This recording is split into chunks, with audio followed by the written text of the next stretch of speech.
Good morning, everybody. We are in Numbers 20 this morning. I, by the grace of the Most High Yah, am back on my property. And it's cool enough that additional insulation is indicated and I can see my breath condensing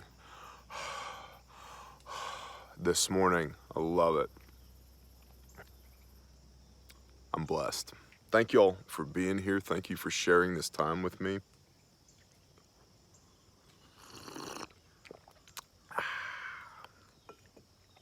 Thank you for letting me into your life. And I pray that it's not me that you bring in, but that it's the Father.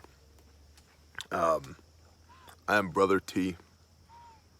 I am not infallible, nor is any other human being on the planet. And so I want to encourage you to put your eyes in your Bible so that you can get better at your relationship with your Creator. Okay? Numbers 20. Interesting reading here. 20 and 21 especially. Kind of looking forward to this. 20, just a little bit of foreshadowing. 20 sucks for Moses. Moses has a pretty rough stretch here, and I empathize with the man. I have for a long time. I think that, well, we'll get into it, but Moses had a lot riding on his shoulders, and I get it. Chapter 20. And the children of Israel, all the congregation, came into the wilderness of Sin, T-S-I-N. Not that the wilderness was conducive to sin, i.e. transgression of the law, which you see a theme there that's played out in modern Christianity repeatedly. I've seen it happen. Oh, coffee's tremendous. Squirrels are getting frisky this morning because the weather has turned and they're like, oh man, time to step our game up. The wilderness of Sin in the first new moon, and the people stayed in Kadesh, and Miriam died there and was buried there. Moses and Aaron, their sister, Miriam the prophetess. Now there was no water for the congregation. So Miriam, the mim, the ma, is the Hebrew letter, sign, phrase for water. Miriam dies. They have a lack of water. Elsewhere in this word, coincidentally, because I got a good friend of mine, I hope you're watching, who told me recently, there are no accidents in the kingdom. I love that phrase. There are no accidents in the kingdom. So elsewhere, when you see Miriam's name, they have water. And now Miriam dies and they don't. What a coincidence. Now there was no water for the congregation, and they assembled against Moshe and against Aaron. The people were not happy.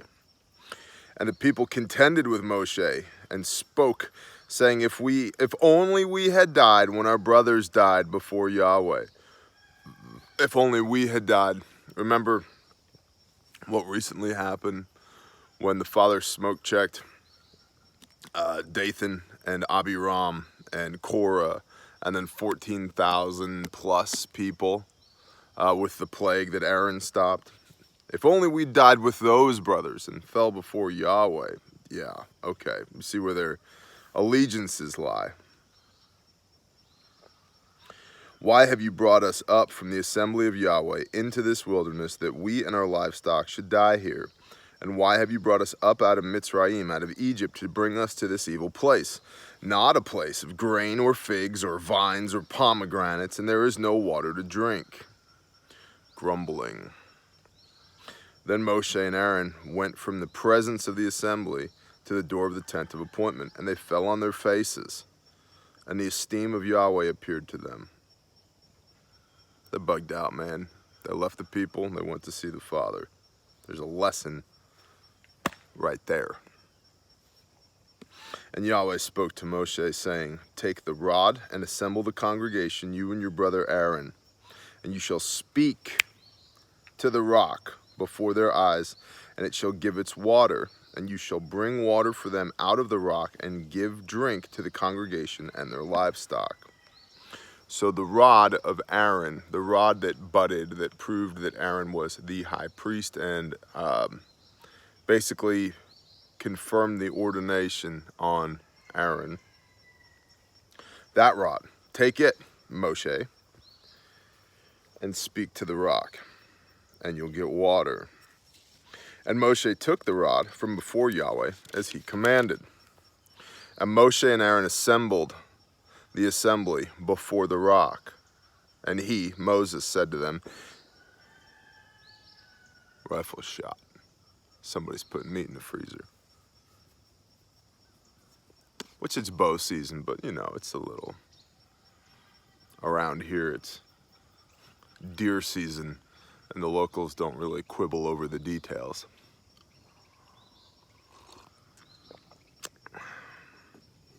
And I'll make no comment on my opinion on their adherence or lack thereof to the law,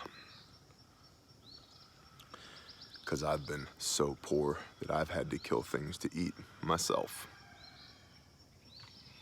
And Moshe and Aaron assembled the assembly before the rock, and Moses said, hear now, you rebels. Remember they said, shouldn't we have died with our brothers? The rebels. Hear now, you rebels, shall we bring water for you? Shall we bring water for you out of this rock? Then Moshe lifted his hand and struck the rock twice with his rod, and much water came out, and the congregation and the livestock drank. But Yah spoke to Moshe and to Aaron, because you did not believe me to set me apart in the eyes of the children of Israel, therefore you do not bring this assembly into the land which I have given them. You're not going into the promised land. Another rifle shot. These were the waters of Meribah, because the children of Israel contended with Yahweh, and he was set apart among them. So there's more going on here, which we'll read here in a minute, but let's just look at this passage here. This initial part, 1 through 13. Moses was told by the Father to take Aaron's rod and speak to the rock, so that the children of Israel, including these rebels, would see that with Aaron's rod, which is representative of the ordination that Aaron had on him, that we can bring forth by the blessing of Yah water for you, to prove once again that Aaron has this ordination and that Yah is the bomb, right? That the Most High has authority over all. That's not what happened. Moshe took the rod, struck the rock twice, and what does he say here? Shall we bring water for you out of this rock? I don't blame Moshe for being overwhelmed, but he forgot who was driving the bus. He forgot who he worked for. And because of that, the Father said, okay, y'all don't get to go into the promised land now. Now, remember, Miriam has just died. There's no mention here of grieving. There's no mention here of a ceremony. There's no mention of any of that. But Moses lost his sister, right? And now he's dealing with these rebels as well, who are grumbling against him again. And so, yeah, he's probably pissed off. He's like, oh, you want water? Boom, boom, there's your water. Do we need to do anything else for you? When he should have spoken to the rock with that rod, which represented the ordination from the Father, and wielded all of that authority that was gifted to him and trusted to him by the Father. And he didn't do it. His humanness came out. Remember, elsewhere in this word we've read that Moses was the most patient of all the men on the world, in the planet, or whatever, right? Like, the most. More patient than any man is, I believe, what it says. Not that day, he wasn't. And as a result, he lost his cool, and he was no longer going to see the promised land. Lost his sister, lost the promised land. And then we go here to 2014. And Moshe sent messengers from Kadesh to the sovereign of Edom. We'll come back, because there's a discussion, even if briefly, that needs to be had about Edom and the Edomites. From Kadesh to the sovereign, the king of Edom. This is what your brother Israel said. You know all the hardship that has befallen us, that our fathers went down to Mitzrayim, and we dwelt in Mitzrayim a long time, and the Mitzrites did evil to us and our fathers. And we cried out to Yahweh, and he heard our voice and sent the messenger, capital M, messenger. Who's the messenger? Yeshua. Yeah, we covered that previously in Exodus, which I would encourage you to go back and watch all the videos in this playlist. But yes, the messenger. Sent the messenger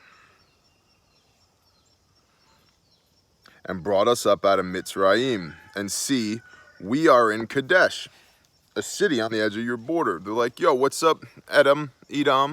It's us, Israel. You might remember us from back in the day. You know what happened to us in Egypt. You know what's been going on with us, man. We came up out of Egypt. Man, we've had a hard time out here in this wilderness. And now we're in Kadesh, which is basically on your doorstep. Okay? Please let us pass over through your land.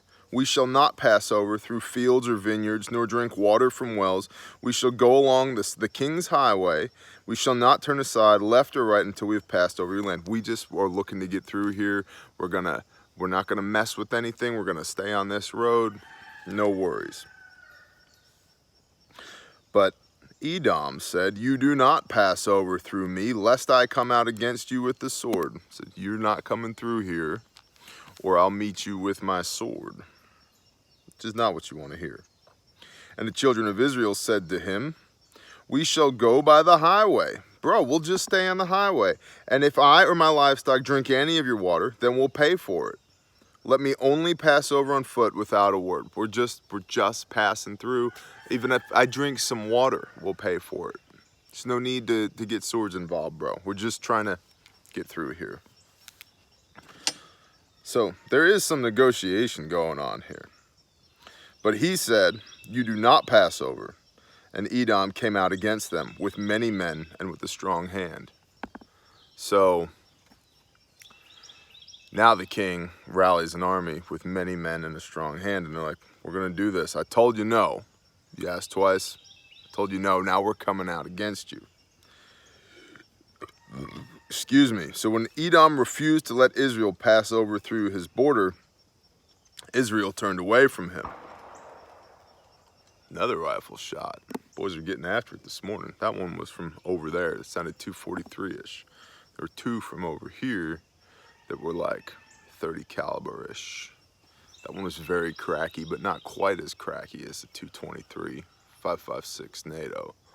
Probably 243. It's a good deer round, 243.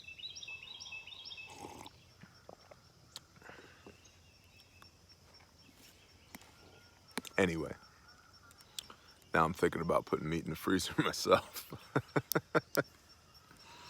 Anyway, second round. I wonder if there's a piggy jihad going on. Same rifle, same location, second round.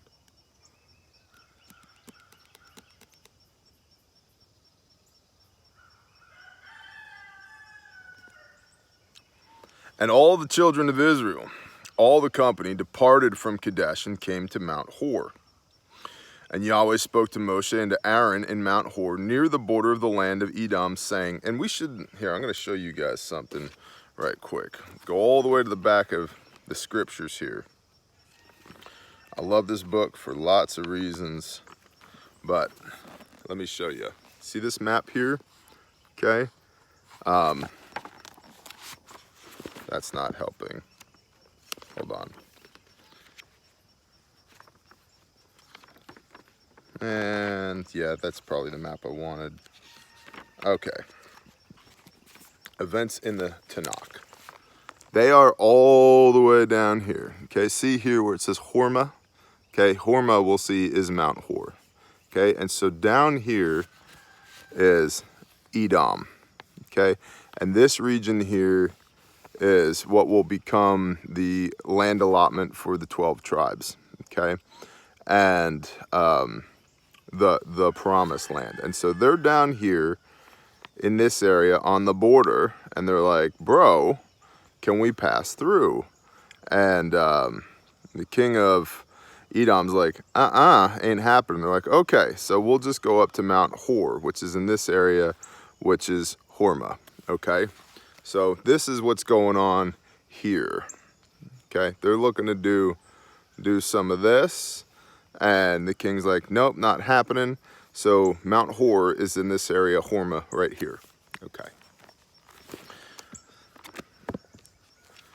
So, and Yahweh spoke to Moshe and to Aaron in Mount Hor near the border of the land of Edom, saying, Aaron is to be gathered to his people, for he is not to enter the land which I have given to the children of Israel, because you rebelled against my mouth at the water of Meribah.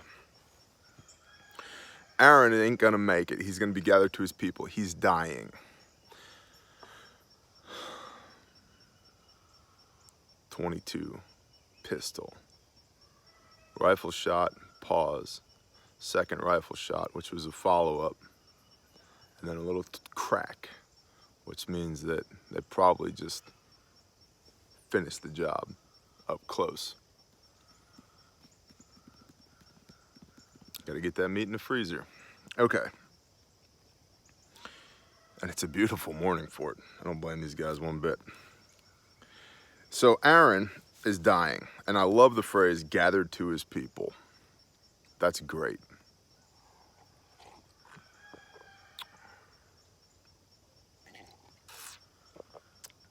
So, he is not to enter the land which I have given to the children of Israel, because you rebelled against my mouth at the water of Meribah. You didn't do what I told you to do.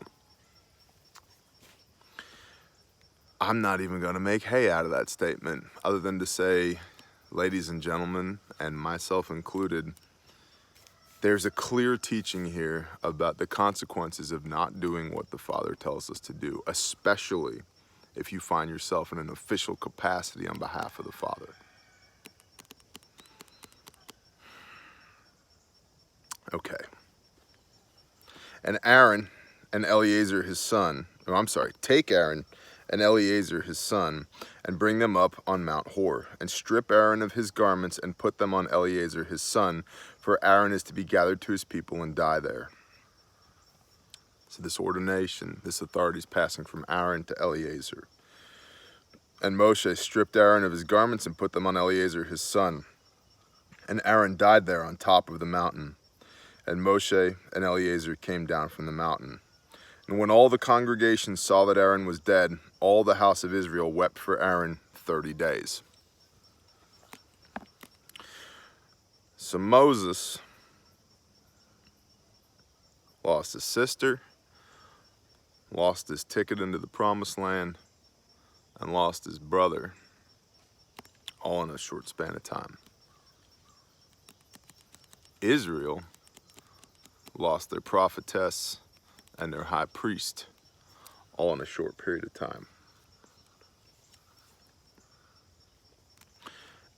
Aaron was mourned for 30 days. There's not even a mention of mourning for Miriam. And there's a lot of, you can do some digging on that. There's a lot of theories into that and why.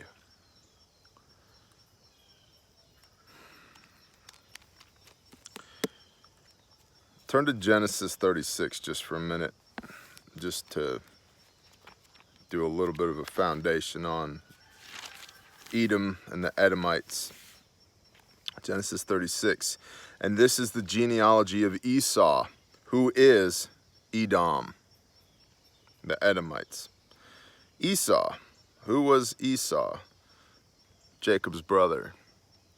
Remember the blessing from Isaac that was supposed to go to Esau, that went to Jacob. The Edomites and the Israelites don't get along. The Edomites, and Edom means red in Hebrew, because Esau was a red man and hairy. What that means particularly, I don't know, other than to say that the Bible says that he was a red man and he was hairy. Okay. Copy. But to this day, and the reason I bring this up is, A, it's biblical, and it's right here in the Bible. And 36 is the generation, it's the genealogy of Esau, which is the Edomites, right? And so, of all this, we can see that they are established as a people, and they are adjacent to the land which is promised to Israel, and so forth and so on. And so there's this existing struggle between the Edomites and the Israelites. Today, in the Hebrew roots movement, which is not a phrase that I associate with because it's taken on a negative connotation based upon race, which I think is completely extra biblical, and bull stuff.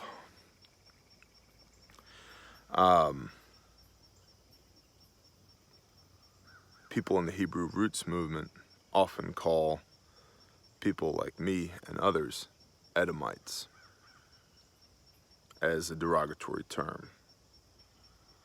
And that's fine.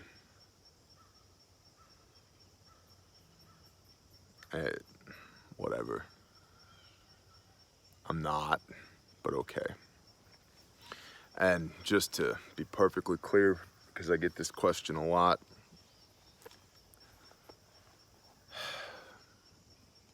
what would I call myself? What do I call what I do, what I believe? Let's flip to, just real quick, go to the book of Acts 24:12.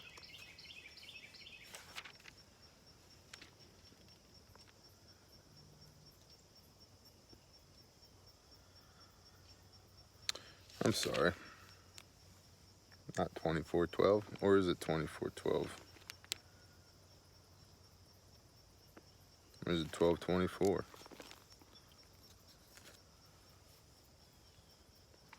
Sorry, 24:14.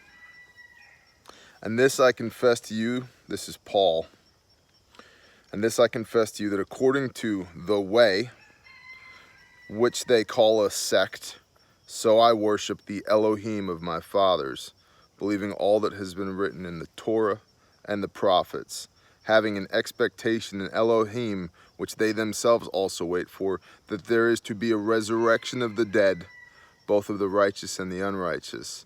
In this I exercise myself to have a clear conscience towards Elohim and men always. Torah, prophets, resurrection. From the mouth of Paul. That according to the way, which they call a sect. What I do, you could call it the way. And by that, I mean the way that Messiah walked out his life. I am a follower of Christ Jesus, Yeshua HaMashiach. I'm not a Christian because, in the contemporary sense, because Christians don't do what the Bible says. I'm not a Hebrew Israelite because I don't believe that my skin color gives me any kind of priority over anybody else. I'm not a Messianic Jew because Judaism is just traditions and trappings and doctrines and dogmas of man, even if they do acknowledge the fullness of Messiah. I follow Christ.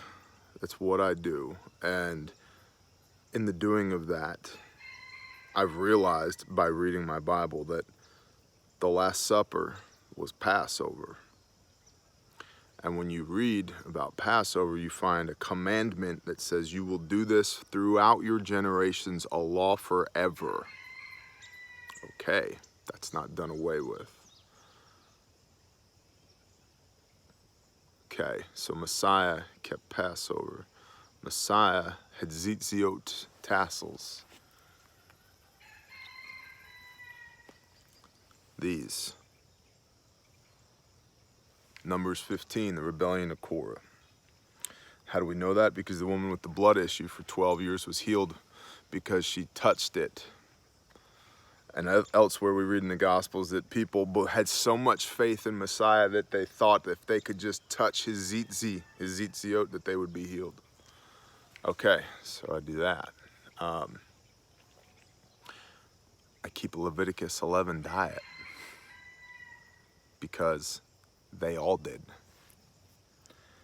Right? I observe the Sabbath on the traditional day of the Sabbath because it's well documented right around 325 during Constantine's rule. The day of worship was changed from Saturday to Sunday in an effort to differentiate the newly burgeoning Christian church, the religion of Christianity, differentiate that away from Judaism, which worshiped on Saturday, and to bring a whole bunch of pagans into the fold, basically by saying that, hey, you're already worshiping the sun on Sunday. How about you worship the Son of God on Sunday? And they're like, sounds good, which is where you get the concept of Helios Christos from, which is why in lots of Catholic iconography, you've got a halo, a disc of sun around the head of Yeshua, which is where the concept of a halo comes from. And it's all a bunch of bull crap.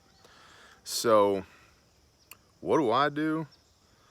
I read my Bible and I work daily to the best of my broken ability on having a real walk with my Creator and a real relationship with his Son, Yeshua Messiah. I'm not an Edomite. I'm not a Hebrew Israelite. I'm not a Messianic. I'm damn sure not a Christian. I'm a follower of Christ. That's what I am. And I realize that's going to offend pretty much everybody, to which I would say, I'm not here to offend anybody. I'm just here to speak this truth to the best of my ability. And y'all are free to come and go as you see fit. I'm not here to be popular. I'm not here for likes and clicks and views. I'm here because I have a bone-deep conviction down to the marrow from my Creator to read his word each week with y'all. And that's what we're doing. So, Numbers 21. I need more coffee.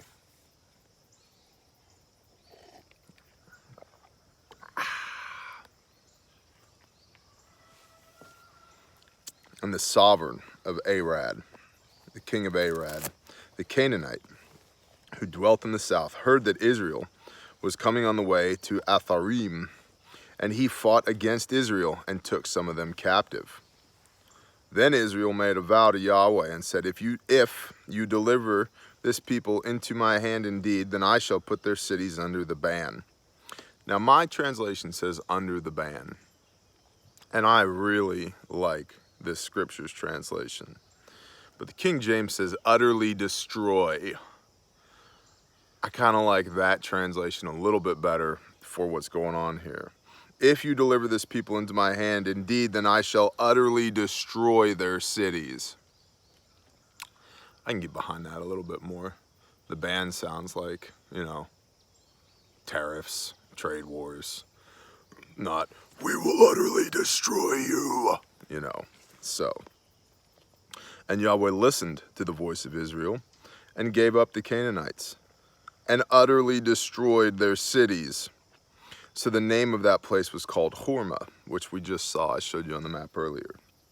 And they departed from Mount Hor by the way of the Sea of Reeds to go around the land of Edom. But the being of the soul of the people grew impatient because of the way, because of the route that they were taking. And the people spoke against Elohim and against Moshe. These people suck, just constantly running their mouths.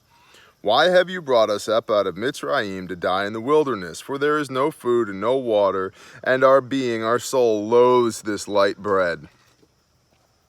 And Yahweh sent fiery serpents among the people, and they bit the people, and many of the people of Israel died. This is kind of a troubling passage at face value, but we're going to look at a couple of things. Then the people came to Moshe and said, we have sinned, for we have spoken against Yahweh and against you. Pray to Yahweh to take away the serpents from us. So Moshe prayed on behalf of the people. And Yahweh said to Moshe, make a fiery serpent and set it on a pole, and it shall be that everyone who is bitten when he looks at it shall live.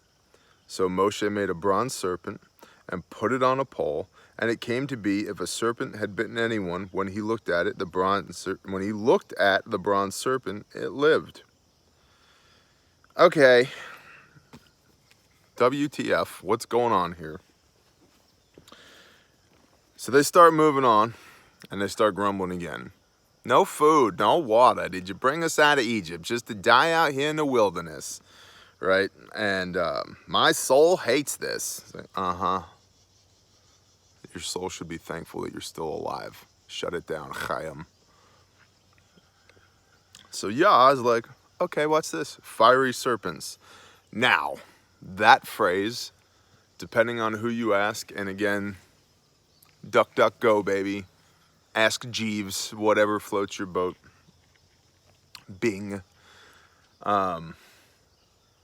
That phrase has been interpreted to mean everything from flying serpents that flew through the desert, that Diodorus, I believe, was the guy's name. A Greek scribe? Roman scribe. Don't remember. Probably had a wreath on his head. Whatever. That guy has made mention of, there were these flying serpents in the land that they would fly through and bite people, and were mentioned by the Egyptians and this and that, and other people have said they were red snakes, that when they bit you, you died, which I think is probably a little bit more likely, but whatever. I'm gonna go with these were venomous snakes. Not poisonous, because venom kills you if it bites you. Poison kills you if you bite it. So there were venomous snakes, and there's a little science lesson for you. And I think they got into a bunch of snakes, which it has been shown in that region there are poisonous snakes. And so they were grumbling, and these snakes started biting them and killing people. And then these people realized for the first time, then the people came to Moshe and said, we have sinned, for we have spoken against Yahweh and against you. Man, they're starting to get it, finally. They're starting to get it. Pray to Yahweh to take away the serpents from us. So Moshe prayed on behalf of the people to take away the serpents from us. And Yahweh said to Moshe, make a fiery serpent and set it on a pole, and it shall be that everyone who is bitten, when he looks at it, shall live. So Moshe made a bronze serpent and put it on a pole. And it came to be, if a serpent had bitten anyone, when he looked at the bronze serpent, he lived. Okay, what the HE double hockey sticks, man? Does it say that Yahweh made the serpents go away? Pray to Yahweh to take away the serpents from us. Yahweh speaks to Moshe, and he says, make a bronze serpent, put it on a pole. And then if you were bitten by a snake, you'll be healed. So the Jewish tradition, which again, acknowledging religiosity, man, okay?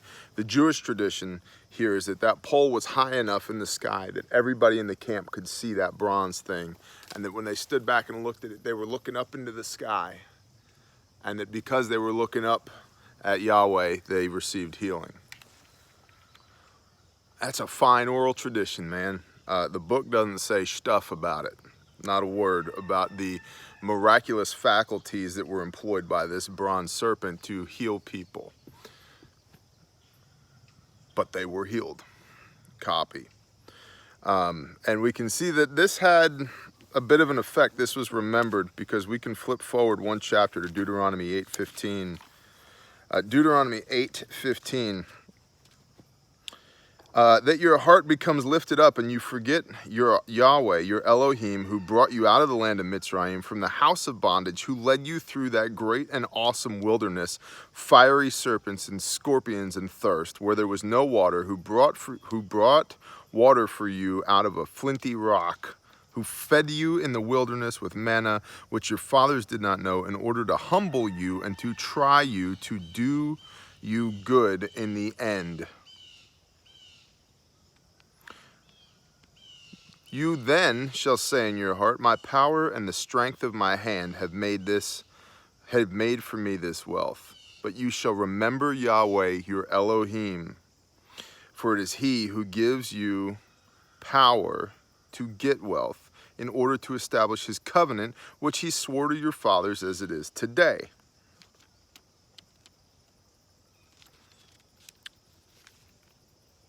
If a guy was a pastor, he could write an entire sermon around that right there.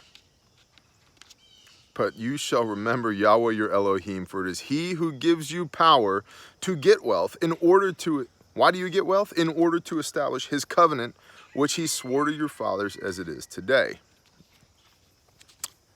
So this fiery snakes thing stuck with the people. Okay, it didn't just go away. Flip to John 3:14, just 2 verses away from the most famous verse in all of Christendom. John 3:14. Matthew, Mark, Luke, no, it went too far, that's Acts. John 3:14. And as Moshe lifted up the serpent in the wilderness, even so the Son of Adam has to be lifted up, so that whoever is believing in him should not perish but possess everlasting life. This stuck with them a while. The concept of being lifted up so that you can focus on that and then receive the Father's healing. There's a parallel there. The other thing that I think is paralleled between the atoning sacrifice of Messiah and this, I guess it's Yah-sanctioned iconography, I don't know, but this brass serpent, and I mean that's what it is, right? Bronze serpent, okay. Now, we're told in Exodus, make no idols, right? No graven images, nothing. So, but Yah told them to do this. I don't understand the why of it, but Yah told them to do this. But be mindful of the fact that even as they look upon the serpent and they live, they've still been bitten. They're still suffering. They're just not going to die, right? And so over here, we've got Yeshua, right? We're still going to go through trials and troubles, and we're going to have our issues, right? There will be tribulation, but we've got Yeshua.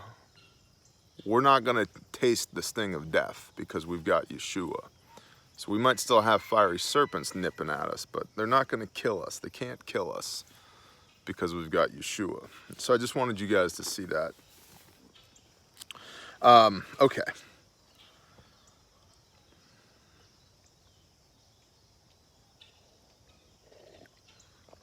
This is a massive coffee cup that holds approaching, not quite a quart, I'd say probably 20 ounces of coffee. It's great. And the children of Israel set out and camped at Oboth. And they departed from Oboth and camped at Iyaha-abarim in the wilderness, which is east of Moab, which is where all the jeeps come from, towards sunrise. From there they set out and camped at the Wadi Zered, Wadi being stream. The stream of, or the, not quite a river, I don't believe. Anyway, the Wadi Zered. From there they set out and camped on the other side of Arnon, which is on the wilderness that extends from the border of the Amorites. For the Arnon is the border of Moab, between Moab and the Amorites, where the Jeeps come from. Therefore, it is said in the book of battles of Yahweh, Wacheb in the Sufa, the Wadi Arnon, and the slope of the wadi that turns aside to the dwelling of Ar and lies on the border of Moab, where the Jeeps come from. And from there on to Be'er, which is the well where Yahweh said to Moshe, gather the people and let me give them water. Okay, so they did some camping and some moving, okay? It's describing now them navigating, which if you don't have maps of this, or even a map to refer to, even if it's just, the map in the back of your Bible, this all sounds kind of like nonsense. But one thing I do want to just point out here is that in line 14, it says, therefore it is said in the book of battle of Yahweh. Well, what book is that? Short answer, nobody really knows. It's a non-canonical text, clearly, because non-canonical meaning it's not in the Bible. It's not in the canon. We don't have it in this translation. A lot of people say it has been lost forever. Some people say it's not lost, it's the book of Jasher. And other people say the book of Jasher is hogwash and heresy. And then blah, blah, blah. So let your fingers do the walking on this one. But the book of battles of Yahweh, which was allegedly, I believe it was Moses and Aaron and Joshua all had entries into this book. Feel free to check me on that. I could be wrong. Probably I'm wrong.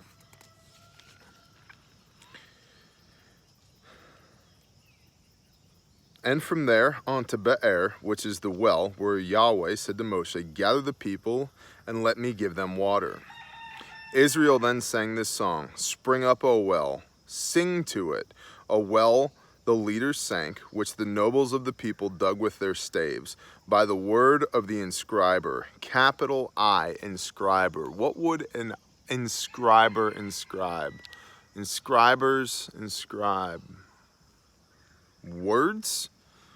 By the word of the inscriber. Who's the inscriber and who's the word? In the beginning was the word, and the word was with God, and the word was God. The word is Yeshua. So who's the inscriber? The leaders, which the nobles of the people dug with their staves by the word of the inscriber. This well was established. It was dug by the leaders and the nobles through Yeshua and Yahweh, the word of the inscriber. Then from the wilderness of Mattanah, from Mattatah to Namahael, from Nahaliel to Bamoth, and from Bamoth to the valley that is in the country of Moab, where the Jeeps come from, to the top of Pisgah, which looks down on the wasteland.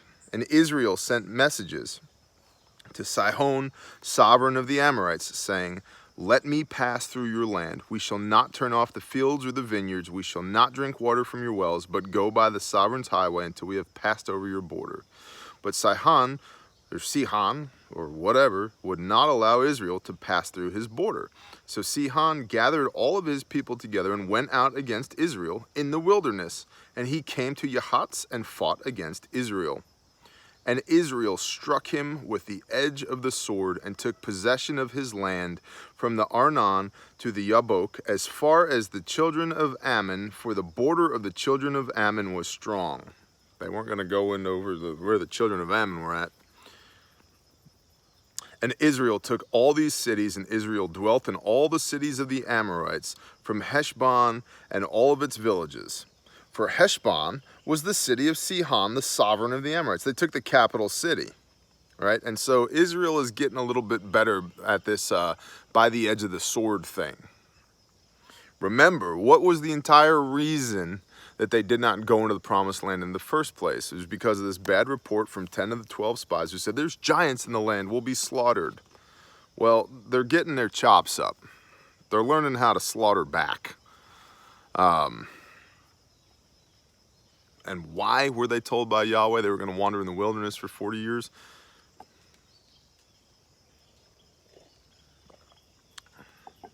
So that that generation could die off. Well, they're learning how to fight as well. They're getting some on-the-job training here during this 40 years. For Heshbon was the city of Sihon, the capital city, the sovereign of the Amorites, who had fought against the former sovereign of Moab, and had taken all of his land in 4x4s from his hand as far as the Arnon. That is why those who speak in the proverb say, "Come to Heshbon, let the city of Sihon be built and established." For fire went out from Heshbon, a flame from the city of Sihon. It consumed Ar of Moab, the masters of the heights of the Arnon. Woe to you, Moab, you have perished, O people of Chemosh. He has given his sons as fugitives and his daughters into captivity, to Sihon, the sovereign of the Amorites. Then we shot them. Heshbon has perished as far as Dihon, and we laid waste as far as Nopah, which reaches to Medeba. So Israel dwelt in the land of the Amorites. And Moshe sent to spy out Yazur, and they took its villages and drove out the Amorites who were there, and turned and went up by the way to Bashan. And Og, sovereign of Bashan, went out against them, he and all his people, to battle at Edrei. And Yahweh said to Moshe, "Do not fear him, for I have given him into your hand with all his people and his land, and you shall do to him as you did to Sihon, sovereign of the Amorites." Just like you just did to the Amorites, we're going to do to Og of Bashan. Don't fear him, who dwelt at Heshbon. And they struck him and his sons and all his people until no remnant was left of him. And they took possession of his land. Now, Og of Bashan is another one of these characters that if you just feel like losing half a day to 4.5 weeks of your life, start Googling. Og of Bashan is said to have been what his tomb, sarcophagus, whatever the piece of rock that they laid his dead body on, was 13.5 feet long by 6 foot wide, I believe. And it is said that Og was the last of the Rephaim, which was a tribe of giants. And in the Jewish oral tradition, again understanding that A, the game of telephone sucks, so in the oral tradition, and B, the Jewish oral tradition, so the religion that sprouted up out of this, which means that there was lots of unnecessary involvement amongst men. But in the Jewish oral tradition, for what it's worth, which, again, you know, since we're in the habit of pissing people off, is not that much, Og is said to have been alive from the time of the Nephilim, which is Genesis 6:4. And there were giants in the land in that day and after. Og was a Nephilim. Remember Numbers 13:33, the sons of Anak. Og. And then we also see, we'll just flip forward just a little bit, Deuteronomy 3:11. Assuming that we don't go right past it like an idiot. There we go. Deuteronomy 3:11. For only Og, sovereign of Bashan, was left of the remnant of the Rephites. See, his bedstead was an iron bedstead. Is it not in Rabbah of the children of Ammon? 9 cubits is its length and 4 cubits its width, according to the cubit of a man. So 13.5 foot long. Cubit's roughly 18 inches. The Hebrew cubit, the Egyptian cubit was like 20.2 something. But 18 inches is a Hebrew cubit. So 1.5 feet. So 1.5 times 9 is 13.5 foot its length, and 4 cubits is 6 foot wide its width, according to the cubit of the man. Yeah, because a cubit of a man is different than a cubit of an Og, because a cubit of a man is from here. Get out of here, son. from here to here. It's roughly the distance from here to here, 18 inches. So that's Numbers 21. This is my pen that fell on the ground. And if you guys really want to just get into some kind of wormholes and stuff, you can start Googling Og of Bashan. Rob Skiba has some interesting stuff on Og. Rob Skiba has some interesting stuff on everything. Do not take this to mean that this is a ringing endorsement of everything Rob Skiba says, but I like the guy even if I don't necessarily agree with everything that comes out of his mouth. So, Rob Skiba, S-K-I-B-A, for those of you that don't know. He's got lots of stuff here on YouTube. Lots of interesting teachings. Again, this is not a ringing endorsement of everything that he says, but lots of interesting teachings, including giants and Og of Bashan. And he makes a very interesting case that the word for beast in Revelation, the beast, is therion, and therion basically means like corrupted or hybrid. And we know from Matthew 24 that Messiah says that the end times will be like unto the days of Noah. And in the days of Noah, the Most High Yah destroyed all flesh other than 8 souls. Noah, his wife, Noah's 3 sons, and their 3 wives, which according to the book of Jasher were not picked until Noah picked his daughters-in-law a week before. And everybody else was destroyed because all flesh had been corrupted. And so that corrupted flesh theme plays out, according to Skiba, and he makes a very compelling argument for it, in the end days, that the beast of Revelation will be a hybrid. A hybrid of what?